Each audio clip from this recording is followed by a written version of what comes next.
Okay, before I do a call to Sean about clearing the plains, chapter 2, our check-in, I figured I'd just do a little video here on my impressions of chapter 2, the early fur trade, territorial dislocation and disease. What did I think? Disease, which is what does it say? Basically, it's arguing that the First Nations in Western Canada underwent a profound demographic and territorial changes in the first half of the 18th century. Um, Smallpox and other diseases had already transformed the indigenous landscape west of the Great Lakes. In the 1730s, infections originating in Europe spread as far west as Manitoba and the villages in the Missouri. Lower Missouri, taking hold of virgin soil. They brought unprecedented death in various groups. On the Eastern Plains, disease spread along the transportation corridors by the Europeans and Aboriginal trade networks connected to them. Communities along the Rocky Mountains as far north as Alberta were attacked by smallpox, even though they had yet to see their first European. The equestrian trade network, controlled by the Snakes, delivered horses to the northern plains from their source in New Mexico with such efficiency that all the disease basically spread up through this corridor.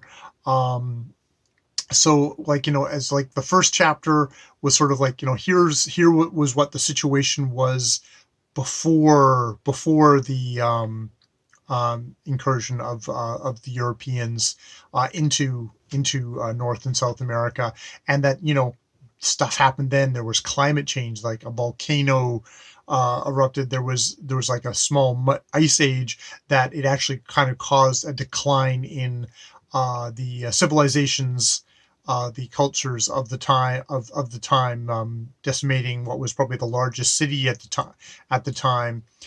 So that they were already on a bit of a downswing when then the Europeans came.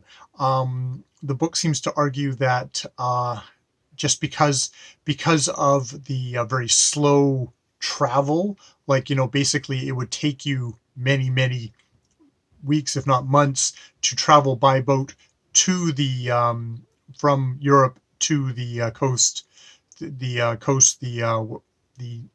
eastern coast. That a lot of the people who would be infected with diseases would either kind of die along the way. It's almost effective kind of as a fairly effective kind of self-isolation program of you'd be on this ship for this time, so a lot of people would have died already from like the highly virulent diseases, and then they'd make it to the coast, but basically they were staying on the coast, and that the middlemen, the natives that actually kind of would trade with the Europeans on the coast to get into the interior to other communities there, would also take huge amounts of time. All this stuff served as a bit of a buffer for the first maybe 150 years of contact.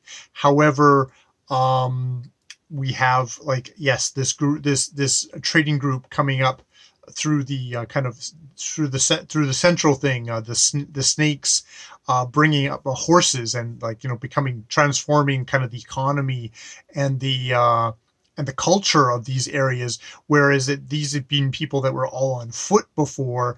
Now they were using horses, and that really changed things. That changed especially travel, where it would take, it changed. It was like, I think almost like it's a change from going from horse to automobile. This was from going from on foot to horse. Radically shrunk the distances between people, so that you get these trading things coming up from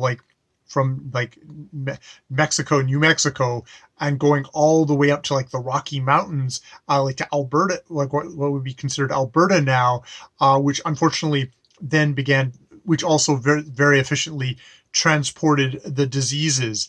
And at the same time, you were getting more and more people coming in, traders, groups coming in, from the eastern seaboard, and coming through the wilderness this way, and also just the the tribes that they were in closest contact with the Europeans were getting infected and were dying off, and so you'd be going to the next people and the next people, and those people also would be kind of like we're trying to get more and more goods, would be going more and more into the thing, establishing more stuff. So disease began to spread that way. But it also it gives you an idea of setting the stage of because they talk about like kind of the the the mortality rates. Slightly confused. Some of the mortality rates they talk about are like 90 to 95% of the of populations of villages and stuff like that. Other ones are talking about 70, thing like that. I mean, though it's on on such an order of magnitude, it's just insane. And also that the author just kind of reminds you that, like, these are people, like, you had to hunt, you had, like, this was to a certain degree it's a subsistence, like you hunted or you starved to death. So even the survivors were like greatly weakened, so a lot of them would end up dying from starvation because they were unable to be able to go out and actually get the resources. So this really broke entire kind of like groups were just dissolved. And this is where you get basically the small number of survivors combining together to make other groups, or to be conquered by groups coming in, who were getting displaced by the colonizing forces coming in. So it just gives you an idea of exactly uh, how deadly and decimating this was, and what kind of a weakened place that these people were in when the actual people coming in to colonize this doesn't happen in this chapter, but coming in to actually take over the land, and you have all these kind of European settlers going, oh, this land is so empty, going like, wow, isn't that fortunate, not knowing, perhaps not knowing, maybe only just being told stories by the very few survivors of, there used to be a lot more of us here, but something horrible has happened. Um, and I mean, I guess, it's one of these things of keeping in mind is like that. I don't know if you can blame the Europeans coming in, just the level of science, that they did this on purpose to the native populations. That, however, said, they obviously are now going to go along and take advantage of that and use a position of power to basically to take over, to grab all the resources that they want for themselves, to grab the land that they want for themselves, and not particularly respect any of the people that are left. And to a certain degree, the biology say like, oh well, this is obviously these are weak people, these are just savage people, because they have their whole society is decimated and structured. Obviously, it was God's will that we come along, and we should educate them in God's way to try and save them.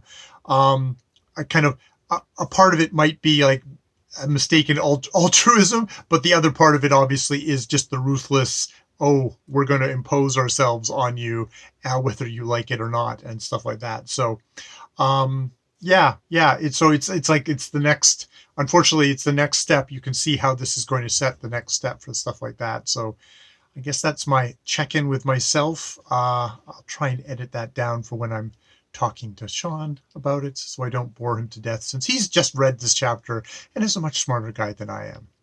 So yes, that is Clearing the Plains by James Daschuk. Sounds like dinner is going. Yes, James Daschuk, Clearing the Plains. The disease, what is it? It's I should just say the full name out here. Clearing the Plains.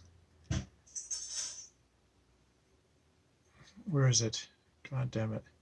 Because it's in such tiny. Clearing the Plains. Disease, politics of starvation, and the loss of Aboriginal life is the name of the book that we're checking in. Okay.